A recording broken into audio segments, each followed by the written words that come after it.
All right, cosmetic surgery is one of the most complex topics, and here to enlighten us on the industry and their expertise are Dr. Robert Siegel and Dr. Byron Poindexter from Reston's Austin Weston Center for Cosmetic Surgery. We welcome you to the show, and this is a great topic, and I think for our viewers, there are a lot of questions about this. So let's start with what makes your practice different than others? The main thing, I think, is kind of the way we're put together as a group of 4 surgeons in one place. We're always at the same location. We operate at our office facility, and we're really quite a team. You know, there are other practices where they may have 2 or 3 surgeons that are part of their group, but they don't act quite the same way we do. Sometimes we get them coming to us and asking questions, what would you do? And it's like, well, have you talked to your partner? And like, no. Yeah. We talk all the time. We can get away from each other. To your point, I mean, I've known you for 20 years. Right? We've been partners for 20 years operating in the same space. And there's a couple of things out of that you get. Like, number one, I get a consult from him and the 2 other partners whenever I need one. And it's good to have that. Right. But more importantly, almost, kid, the nurses in the office and I see his results, and his results are excellent.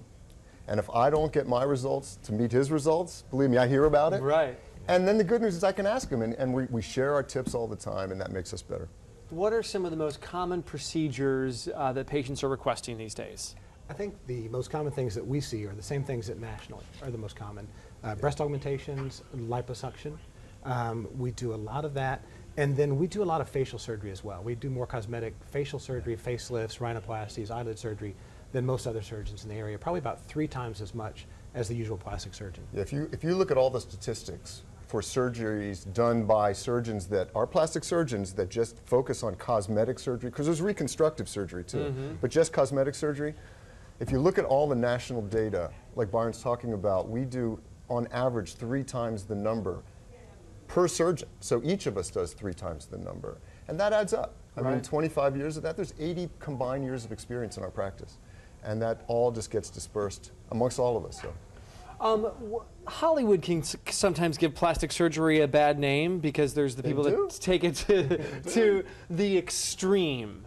And so what is your message to people that are like, oh, that's so Hollywood? Well, actually, that's a great answer. That's so Hollywood. That's so Hollywood. Because it's very different here. People in the D.C. metro area, people on the East Coast are much more conservative.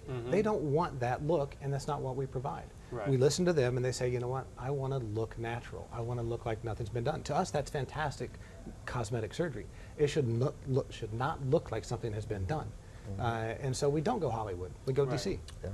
D.C. is a very hardworking community.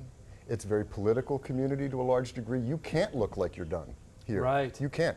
And you know, if you look, again, nationally, you look at the statistics, breast implants, for example, there are average cc's volumes that are done in different parts of the country. In LA, it's around 400 cc's. In DC, it's about 100 cc's less than that. So much more conservative. Much more conservative, much more tailored, easier to recover from. We've got some before and after pictures to take a look at that you guys have here. And what is this? Oh, this is a lower face procedure working on the jowls and the neck. And this is an example of what we were talking about where, you know, we collaborated in a sense. I stole some techniques from Dr. Poindexter and Dr. Weston and sort of combined them into something that became known as a FaceTime facelift so that we don't need to make a cut under the chin to achieve that neckline and jawline. And there's the after. Yeah. And for so many people, you must see people that these are life-changing procedures that you are helping them with, whether it's a confidence issue or something. What's that like for you guys to be able to do that for people? Well, it's fantastic. I mean, it's actually what makes it worth doing.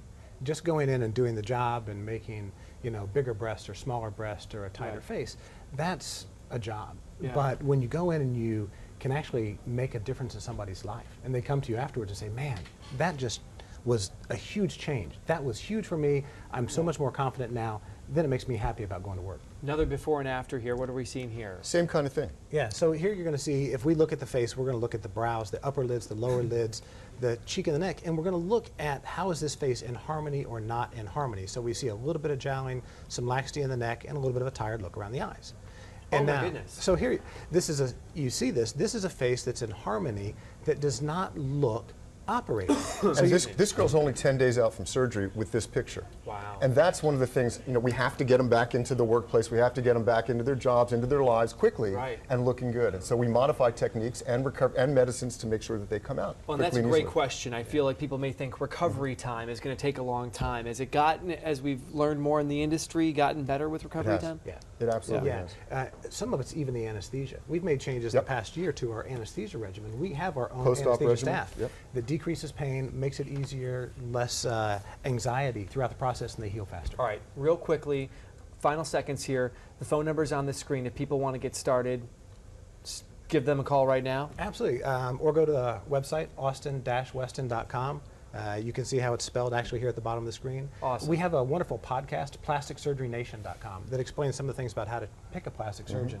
And there's so many questions about that. That's a great place to start. Excellent. Gentlemen, thank you for coming in. I hope you thank come you. back again and talk to us. I would Great love to. stuff. Fantastic. Excellent. We're going to have more of Let's Talk Live right after the break.